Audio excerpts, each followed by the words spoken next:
Ada pembunuhan yang dilakukan karena dendam. Ada juga karena uang. Namun, kasus kali ini berbeda.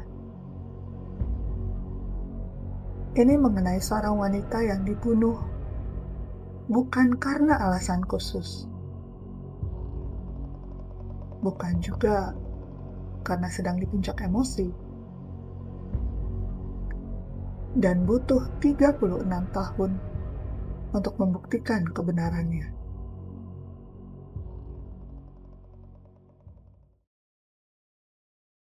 Hola mi amigos, kembali lagi ke channel aku. Kenalin, aku Lia. Di video kali ini, aku akan membawakan kalian ke sebuah kasus yang selama puluhan tahun tidak ada jawabannya. Ini merupakan kisah dari Mary McLaughlin, seorang wanita yang pulang ke rumahnya, namun setelah itu tidak pernah terlihat lagi. Dan selama puluhan tahun, kasus ini terkubur dalam dia. Sampai akhirnya, sebuah detail kecil yang tidak disangka mulai berbicara. Dan ketika kebenaran itu muncul,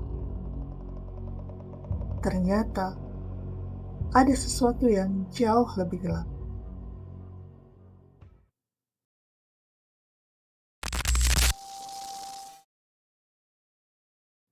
Glasgow, Skotlandia, 26 September 1984. Kota ini tidak pernah benar-benar tidur. Dan malam itu dimulai seperti biasanya. Mary McLaughlin, yang saat itu berusia 58 tahun, menghabiskan malamnya di Highland Pub. Ia minum-minum dan bermain domino dengan teman-temannya. Tawa pelan terdengar di antara dentingan domino, seperti tidak ada yang akan berubah. On my left here is the Duck Club. Now this used to be the Hindland Bar, and this is the public house in which Mary was drinking and playing dominoes on the night that she made her fatal walk.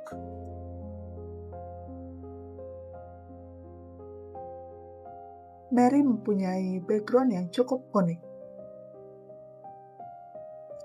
Ia menikah muda, membesarkan 11 anak, dan bertahan dari kerasnya hidup di Glasgow. Dan orang-orang mengenal Mary karena Mary merupakan wanita yang ceria dan ramah.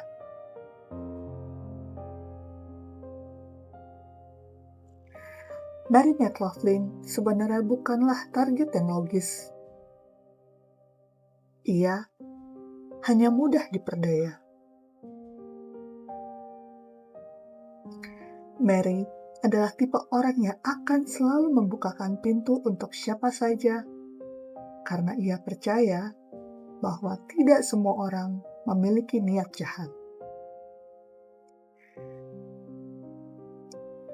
Dan bagi predator, alasan itu sudah cukup untuk menjadikan Mary sasaran empuk. Pada era sebelum telepon seluler, Mary tidak sering berhubungan dengan keluarganya yang tinggal di Glasgow, Lanarkshire, dan Ayrshire.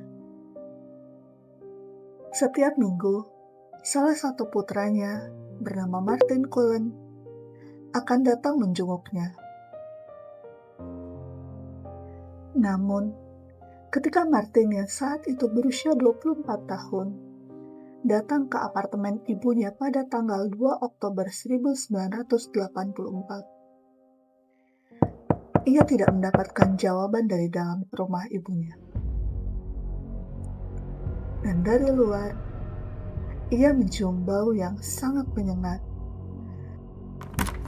Setelah ia berhasil masuk, langkahnya menuju kamar melambat. Sunyi, tidak ada suara TV, tidak ada kehidupan. Dan di dalam kamar, ia menemukan ibunya sudah terbujur kaku. Mary terbaring membiru, gaun yang dipakainya terbalik. Gigi palsunya terjatuh di lantai, dan tali jubahnya melilit erat di lehernya. Martin segera memeriksa sekeliling. Tidak ada barang hilang, tidak ada tanda-tanda perampokan. Ini artinya Mary membukakan pintu itu sendiri. I was absolutely terrified. I was shaking. I found my mother lying at the bottom of the bed, with her legs hanging off the bed.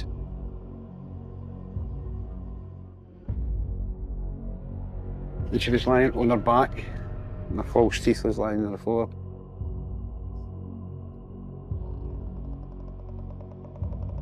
My mum was just a happy wee person, just a wee happy wee woman.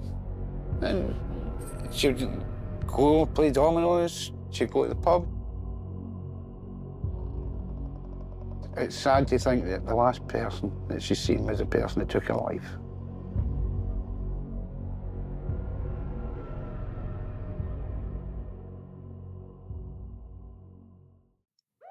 Tak lama kemudian, polisi datang sesaat setelah Martin melaporkan kejadian di rumah ibunya. Di dalam rumah, ditemukan banyak sekali puntung rokok. Ini menunjukkan satu hal, bahwa Mary tidak sendirian pada malam itu. Ia terlihat cukup lama menghabiskan waktu bersama pelakunya. Seorang supir taksi yang sempat melihat Mary di toko Armando's Chip Shop memberikan kesaksian. Ia melihat seorang pemuda usia sekitar 20-25 tahun mengikuti Mary sampai ke rumahnya.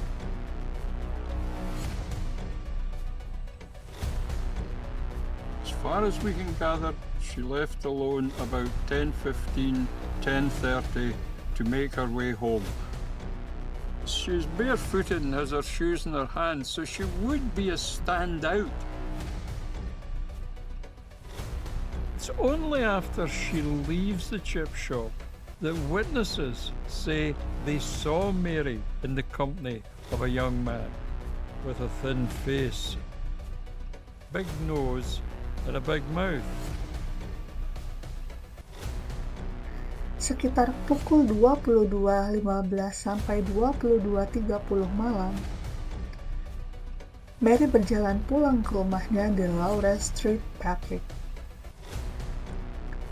Ia berjalan pulang sendirian. Dan di tengah perjalanan, ia berhenti di sebuah toko kecil di Dumbarton Road,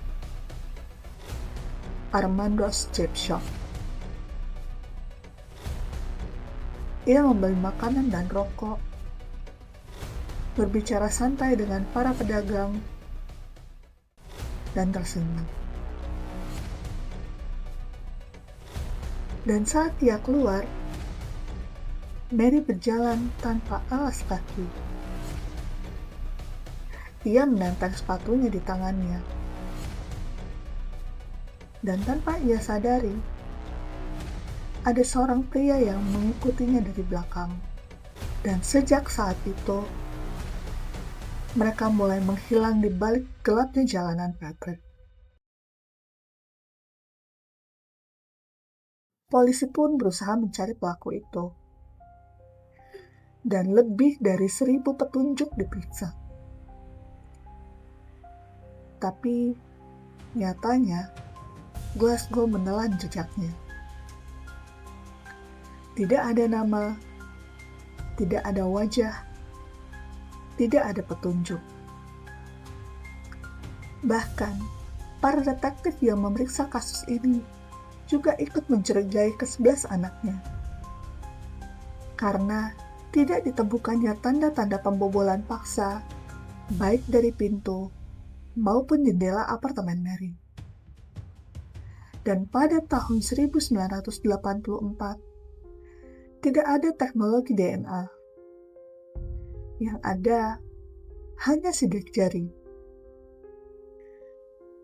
Dan itu membuat semuanya berakhir buntu. I worked in Glasgow at the time of the Mary McLaughlin murder. At that time, Glasgow was gaining the unenviable reputation of the murder capital of Europe.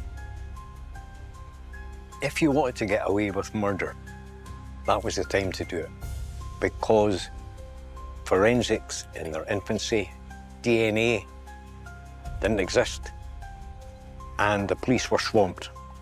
It's not that they lacked the ability, tenacity, but it was a different era. The police must have been tearing their hair out with desperation because they couldn't solve these murders. Setahun kemudian, kasus ini ditutup. Dan lebih dari 3 dekade, tidak ada jawaban dan tidak ada pelaku. Hanya keluarga yang terus menunggu. Dan Mary menjadi sebuah file yang tidak terpecahkan. Sebuah cerita yang hampir saja dilupakan. Tapi seorang petugas CID mendesak putrinya Mary, Gina McGavin, untuk jangan menyerah. Pada tahun 2008, 4 tinjauan terpisah gagal menghasilkan profil tersangka. Dan pada akhirnya, tinjauan kelima diluncurkan pada tahun 2014. Dan terobosan akhirnya dimungkinkan oleh fasilitas profil DNA baru di Scottish Crime Campus atau SCC di Guard Coast, North Lanarkshire. Temuan baru pun akhirnya datang dari puntung rokok Embassy yang dipadamkan di asbak. Hal ini menarik perhatian tim kasus lama, karena merek rokok favorit Mary adalah Woodbine. Tahun 2017, kasus ini dibuka kembali. Bukan karena saksi baru, tapi karena sains akhirnya mengejar masa lalu. Barang bukti lama diambil kembali. Puntung rokok, simpul tali jubah, beberapa potongan kuku, dan juga beberapa helai rambut. Dan kemudian, sebuah eureka moment akhirnya muncul dari puntung rokok. Dan bukan hanya itu, DNA juga ditemukan di simpul tali. Bahkan, jejak sperma di pakaian Mary semuanya mengarah ke satu nama. Dan profilnya keluar pada tahun 2019 yang cocok dengan Graham McGill. In 1984, as I said, we could identify body fluids, but we couldn't obtain a DNA profile from them. So that was really crucial in this investigation. The first key piece of evidence that we were able to obtain a DNA profile from was a cigarette end that had been left behind at the crime scene.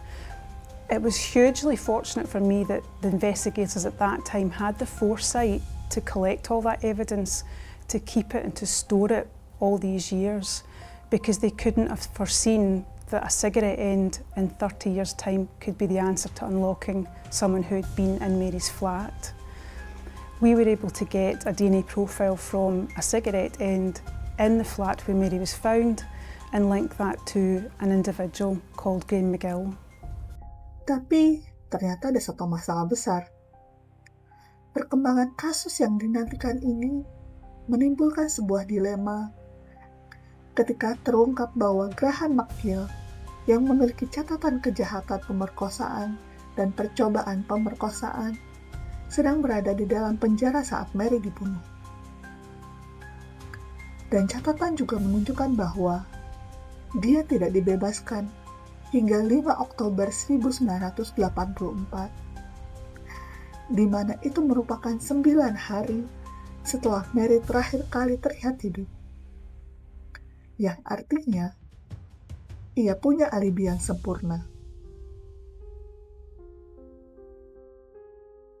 Para penyidik mulai menggali sesuatu yang lebih dalam. Polisi mulai membuka arsip-arsip lama. Catatan penjara, keluar masuk narapidana, serta program-program rehabilitasi. Dan tercatat bahwa Graham McGill mendapatkan program Training for Freedom atau cuti akhir pekan dari penjara Edinburgh.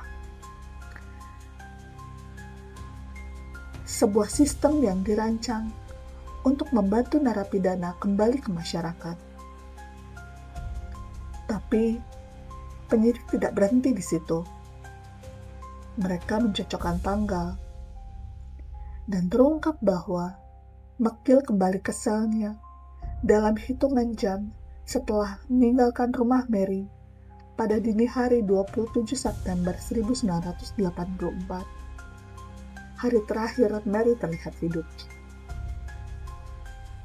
Ini bukan sebuah kebetulan. Ini merupakan jendela waktu. Jendela di mana seorang predator diberi kebebasan dan seseorang kehilangan nyawanya. Dan kemudian, pengakuan lama muncul kembali. Istrinya Graham McGill pernah mengatakan sesuatu, bahwa McGill pernah bercerita kepada dia. Ia membunuh seorang wanita hanya ingin tahu apa rasanya. Tidak ada motif, tidak ada alasan. Hanya rasa penasaran. 4 Desember 2019, McGill ditangkap. Persidangan berlangsung di Pengadilan Tinggi Glasgow pada awal 2021. Dan setelah deliberasi singkat sekitar 2 jam, juri menjatuhkan vonis bersalah pada Graham McGill dengan hukuman minimal 14 tahun penjara dan maksimal seumur hidup.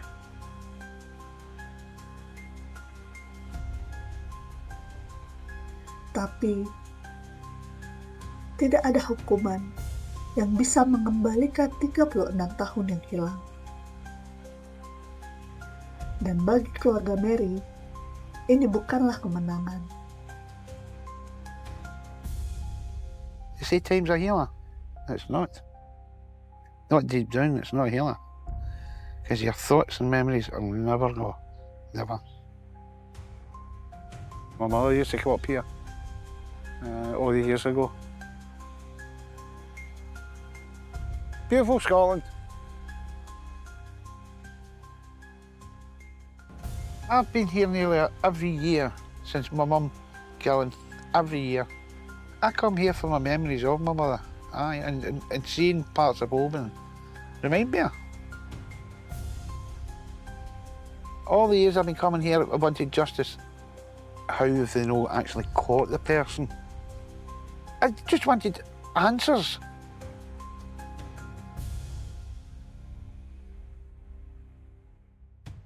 Ini adalah akhir dari penantian panjang dan awal dari kenyataan yang lebih gelap.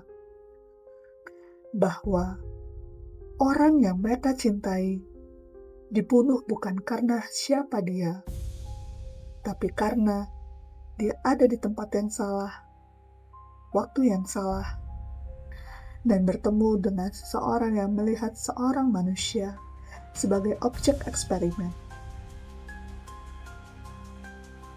Kasus ini bukan tentang kejahatan biasa. Ini tentang sesuatu yang lebih mengganggu. Dan bahwa ada orang yang tidak butuh alasan untuk membunuh. Dan selama bertahun-tahun, ia berjalan bebas. Mungkin di dekat seseorang. Atau mungkin juga di dekat kita. Dan pertanyaannya sekarang, berapa banyak lagi yang belum terungkap?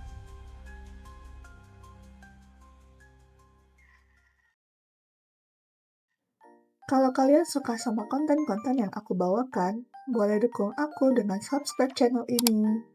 Dan kalau kalian punya kritik atau saran untuk video selengkapnya, silakan komen-komen di bawah. Gracias, Miami.